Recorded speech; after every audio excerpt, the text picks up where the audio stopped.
This is Carl Tepper. I brought in Ken Corbin. I wanted to interview Ken. I haven't done a post-election analysis of the primary yet, and oh, good. This is the point where we can make people mad. Is that what you're telling me? They could choose to be mad, but it was a very spirited primary season locally. Ken, tell me if I'm wrong. I think one of the reasons these upstart county commissioner candidates won against incumbents was, for one thing, there were no challenges to the sitting state reps. So the focus of these races, so in other words, there was no news, there was no focus on these higher profile state rep races. So suddenly all this attention came down on these county commission races. There was there's no gubernatorial primary. There's really no lieutenant governor primary. There was a little bit of noise about the land commissioner, but locally, all attention was focused on these county commissioners and what's been going on there. I think to some extent that was the focus for Lubbock, but even in Lubbock, in this media market, you saw on TV, you heard on the radio, the race for SD30 with the Kel Seliger and Mike Cannon, and then the Ken King's race in HD88. That was because Lubbock is right in the center of both of those areas. You heard a lot about that, and I guarantee there were people going to the polls that say, "Wow, I want to vote for this person, and it wasn't there." Certainly in the media market, and so on that thread. But you and I are real close to this, much more so than the average person, and sometimes we get a myopic view of this. But I think that the candidates that were running that won, you look at, Gary Boren, and then Curtis Parrish in the runoff, and then you look at Chad C, who won the nomination, and you look at Jason Corley, who won the nomination, and I think that they're, all of them had a real similar message, and I think they played off each other, especially Boren C and Corley. They had a real similar message, and it turned into a chorus because it played into what the general public, especially Republican voters, believed, and the things that have happened, and honestly the missteps that the county commissioners court had, and some of it, not just this election, but even prior to this election cycle, it just kind of built, and and the voters, when enough is enough, they'll tell you, and they did this last primary. So that being said, I think radio, television, newspaper, and the direct mailers and block walking, pretty typical campaigning. But this year it seems that talk radio, KFYO in particular, was particularly effective in getting a message out. And somebody came up with a script of Pay Raise Patty. And it was the police car and, the girl with the New York accent and the police car, calling all cars, be on the lookout for Pay Raise Patty, which, when I heard it, I just couldn't believe what I was hearing. My wife ran in from her bathroom and said, "Did you hear that ad?" And I cringed a little bit, and then I couldn't help but chuckle some. And then the ad kept running, and I laughed some more. Who wrote that ad, Ken?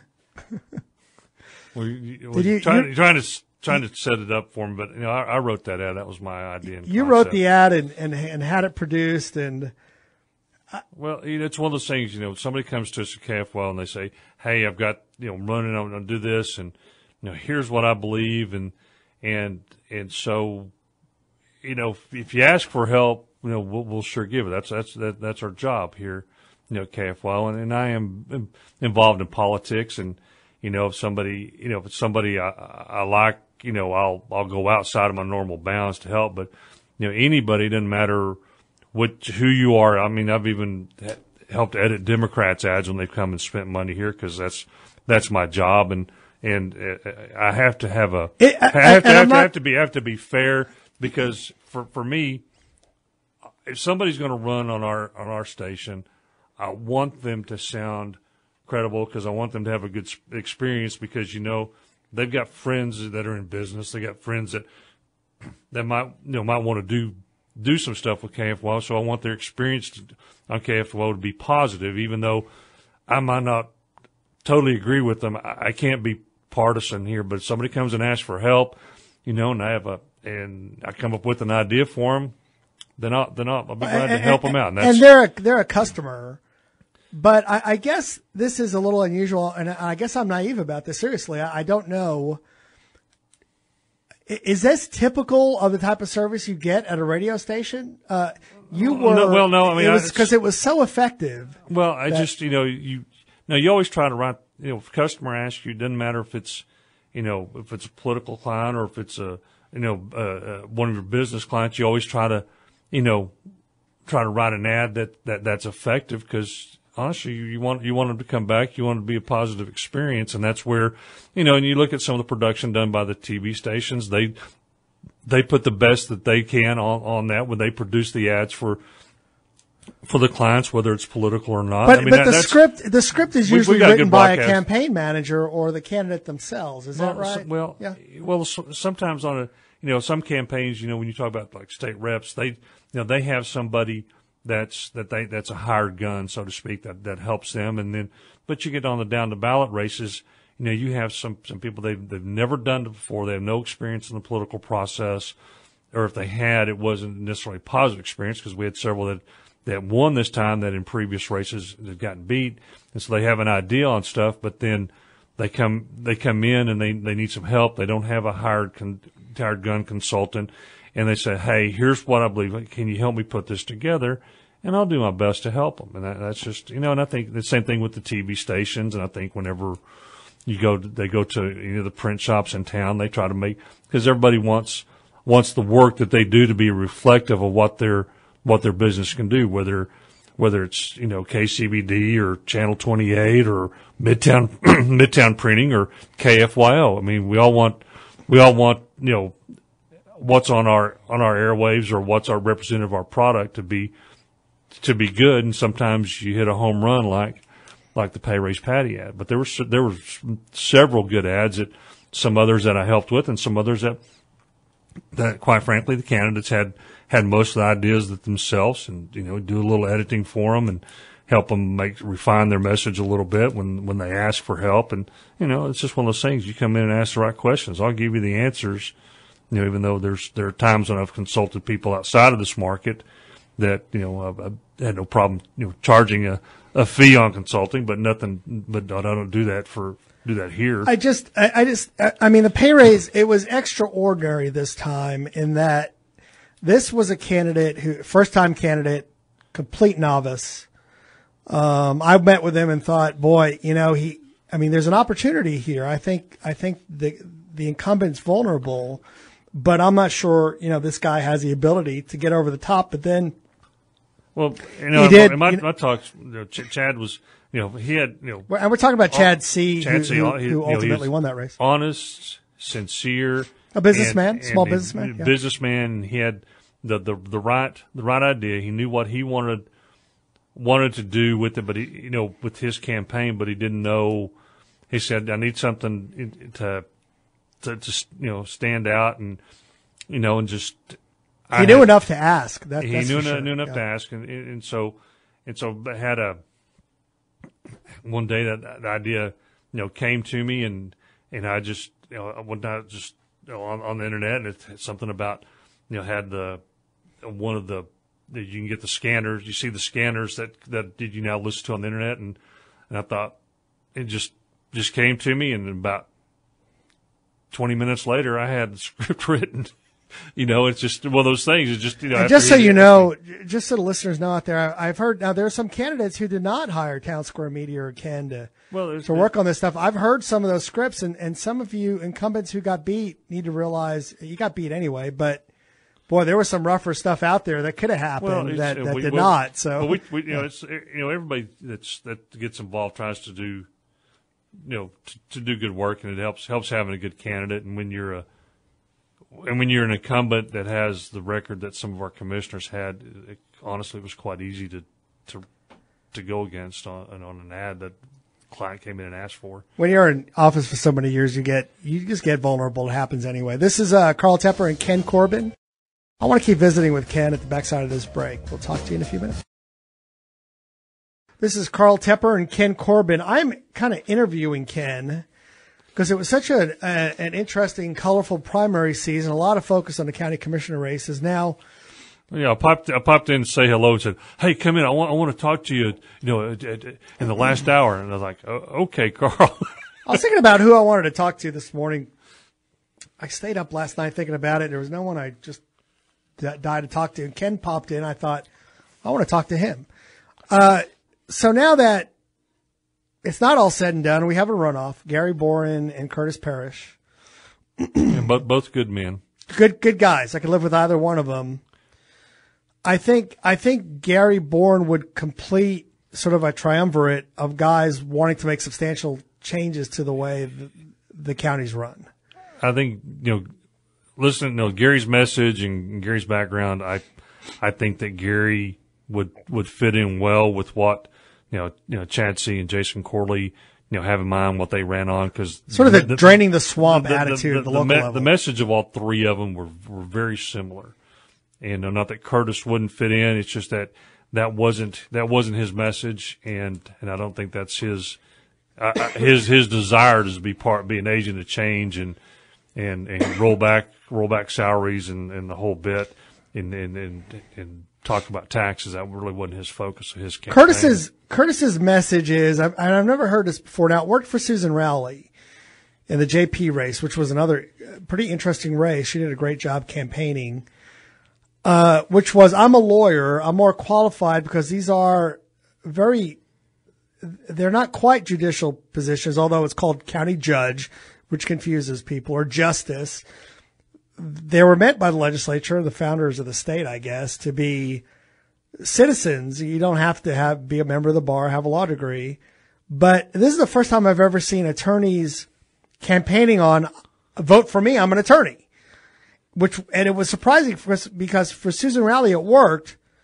It seems to have gotten Curtis Parrish into the runoff. Curtis is more than just his ads. I know that Curtis as well as Gary they were really out there, block walking. They had an integrated campaign with more than just radio, TV, and the radio, TV, and the direct mail. They were.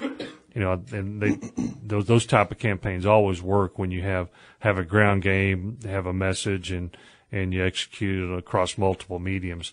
That's those campaigns always inevitably do much better than those that don't, as we saw in the county judge race. And just as a side note, I think Karen Gibson's campaign was pretty traditional campaign. Great name idea, I'm sure. It's just that I think it's tough for any city council member, or I'd also argue oftentimes school board members. You have to make all these tough decisions. No one's ever happy. There's always a focal point on these city councils about what they're doing, what they're not doing. People are always frustrated. And so it's tough for council members to progress. Sometimes they can progress to mayor right away, but to anything else, it's always a very difficult uphill climb. It seems like people remember them more fondly after they've been out for 2 or 3 years. Well, you say that, but then you look at Congressman Nagelbauer. He made that jump from that's right. being a city councilman to congressman. Right. You really can't do much better than that. So that's not necessarily a truism.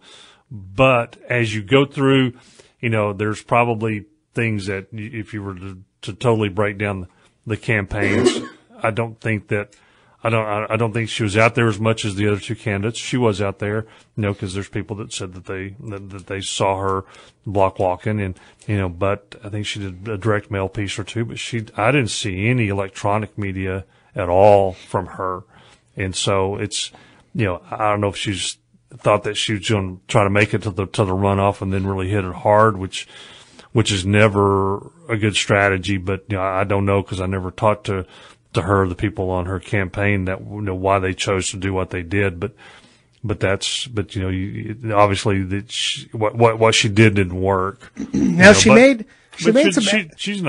Karen nice lady.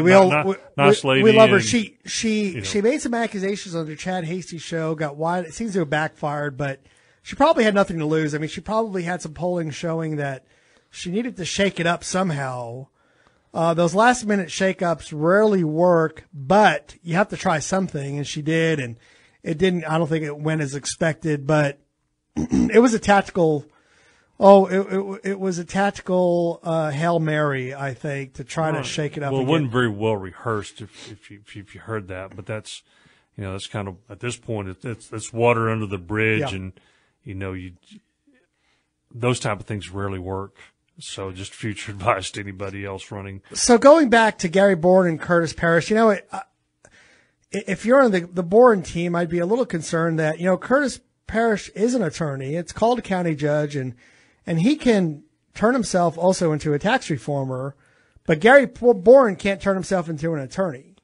So I would guess the question is it seems like there's a groundswell of people who want to drain the local swamp as well as the national swamp. I guess Gary would have the upper hand. Generally, on in that runoff aspect. Elections, the more conservative the candidate, the more likely they are to win because they're the ones that are more motivated to get out and vote. All right, this is Carl Tepper and Ken Corbin. I'm going to keep him. He's got to run, but I'm going to keep him on the backside of this break a little longer. Talk to you soon. Turnover in these primaries is a funny thing in the United States. When you win the presidency in November, you're sworn in at the end of January. In Great Britain, the prime minister turned over like the next day. I mean, they move out of 10 Downing Street immediately. The new prime minister has moved in. With the county commissioners court, you've got 9 months where the incumbents who lost are still there for till January 1, till New Year's. And so, do you think that the incumbents are bitter? And are they, do they have the capability of interfering with the county and it's breaking it? Honestly, it's human nature to be bitter. I can't say that either you or I wouldn't be bitter if we were in their position, so that's, I think that's just human nature. I'd be bitter. Yeah, exactly. It's absolutely. Just, but now the question becomes is between now and the time, because the guys we've been talking about, Jason Corley and Chad Hasty, they are the Republican nominees because they still have another election to run for November. But the question becomes is what is the county going to do, because there's still a budget to happen, and there's still other items to discuss, and I just hope as we go on that they handle themselves with dignity and do what's right for Lubbock County, and don't look at anything in a vindictive manner, and don't do things that will hamper or cause problems for the next commissioner's court that's seated in January. That's what you always hope. And honestly, I think that, they both have the ones that lost have enough integrity, and I have, faith in Judge Head. It's just, you never know what forces are upon them to make changes or do some things, but I hope they have the integrity to do the right thing instead of letting their bitterness take over. And the funny thing about Lubbock County is some of the things are operating really well. I'll tell you right now, I'm personally friends with the tax assessor collector, but when I walk in to get my car registration, I don't warn anyone I'm coming. I just walk in, and there's never a line. They operate a really streamlined operation there, which is probably the greatest extent I have in, getting into the county. I've been through the jury pool. That seemed to be very efficient. And I go through a lot of deed restrictions and things at the county, at the district, the county clerk. She's very efficient. I really enjoy the job she does there. And from what I understand, the court system is second to none. I mean, I think we have some very good judges. Tell me if I'm wrong. I've heard that it's run very efficiently, some good judges. I think the justices, it sounds like they're doing a good job. Compared to especially 25 years ago, the old Lubbock rule is gone, where the continuances upon continuances and the excessive backlogs that Lubbock County was 25 years ago were famous for. That's gone. There's, I've been involved in different races that help change that and change the attitude. I think we've got a real workmanlike attitude at the courthouse, but with the judges that we had, and those are all elected positions, and all but the one of the JPs, JP3, every one of the courts down there is manned by a Republican. And I think since the Republican takeover, and even since then, and some of the Republicans that needed to be replaced, were they either retired or gone. I think we've got a good court, and then there's probably an exception or two that probably could do a little better job, but that's for the voters to decide on what happens there. And we've got a turnover which has not been talked about very much because there was not a primary for the race, which is Matt Powell is I wouldn't call it retiring and leaving that job of DA. He's done some yeoman's work over there, and now we've got Sunshine Stanek, who seems like a great person. About beyond that, I don't know very much about her, and is going to be moving into that job, a very major shift in the DA's office. Do you have any opinion about that? I don't know Sunshine, and I've got no comment about our current DA. So you two have never. Those of you wondering, there have been accusations DA's fallen short on. DA's are falling short on maybe upholding some. There's been some election issues over the years that former county chairmen and people who've been active in that have had issues with. But I've always gotten along with Matt real well, and I know he's handled some things very appropriately. So after all these years, we appreciate their service. Do we have a caller? We have time for a caller right now. Go ahead, Joe. Carler. Go ahead. Sorry, his name is Carl as well. His name is Carl as well. Go ahead, Carl. What's on your mind? I was calling that y'all were talking about whether or not the commissioners could be vindictive that are going out of office. Yeah. They definitely can. I work for the county, and the last commissioner that we had, when he went out of office, he cut the budget for the next commissioner so bad it was unreal. They can really cause some problems if they want to. It seems like, and in this case, you have the general. This was just the primary, but in Lubbock County, I don't know what it's like in your county, Carl, but in Lubbock County, 99% of the time the Republican's going to win in those Republican districts anyway. And so you've got this long, these 8 months of possible vindictiveness. What do you think, Ken? Would you push the primaries back, or is there any way to fix that? Or well, I don't think there's really any way to change it, and that's where, as you elect people, you make sure you elect people of integrity, and make sure that you don't put somebody in there that has the potential of being vindictive.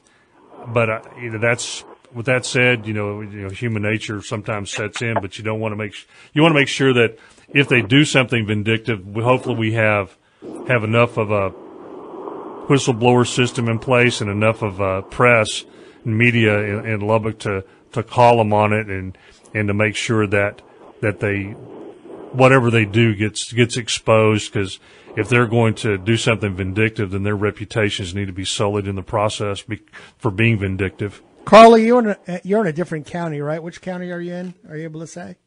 No, I don't want to say what county, but I'm in a county that's pretty close to the Lubbock County. All right. Thanks, Carl. We appreciate your call.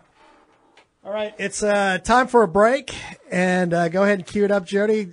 Ken, thank you. I put you on the hot seat a little bit, but that was fun. I think we needed to go through that a little bit. This is Carl Tepper and Ken Corbin. This is the Chad Hasty Show. All right, this is Carl Tepper. This is the Chad Hasty Show. What do y'all think about that vindictiveness about people who lose office? Seems like Barack Obama's pretty vindictive. We've got some concerns about the county commissioners who just lost. I do have a message for those guys. Maybe you had some good, because I have some of my friends just to really get really bent out of shape about those county commissioners, some pay raises, and maybe the condition of the roads or that sort of thing. I don't know. I really liked our county commissioners. I got along with them just fine. They were very helpful to me when I was chairman quite a few times. But it's just, I hope that they recognize it's just kind of a natural thing. You got to remember it's the people's seat. And after, when you get between 10 and 20 years in the same seat, especially something as high profile as county commission, the voters just want to change every once in a while. They just, they'll start digging into some of the things you did. Maybe they like it. Maybe they don't. And they grab onto it. And it's just the natural way of things. You're just looking for a change. They just don't want kings in America. And so, I don't know if I'd try not to be bitter or feel bad or second guess yourselves, just you've done some work and you got paid. And I think most people appreciate it. I do. And, move on to your next challenge. That's what I would argue. I think, Patty Jones and Mark Heinrich have always been very nice to me and help fundraise and volunteer at things. And I think, that there's a good chance they're going to be hired to represent maybe hospitals and some other things, and they're going to go on to some other great things. So, my family's personal friends with Mark for many, many, many, many years. And I got to tell you, I think Mark's a great guy. He's great. Always been super to me, helped raise money, golf tournaments, and well, we love you, Mark. It's just, I think the people want a little change, and they got one, and Mark's got such a great personality. He'll jump over to the next thing. Yeah. And forget all about this and think, wow, life out of public service is pretty nice too. So, so we appreciate you guys down there. When these races are over, they get kind of bitter during the race, and then right after. And then I think hopefully everyone disarms and goes back to business as usual. And these guys who are going to go on to other things are probably going to do great jobs at them. So I don't know. That's the way I feel about it.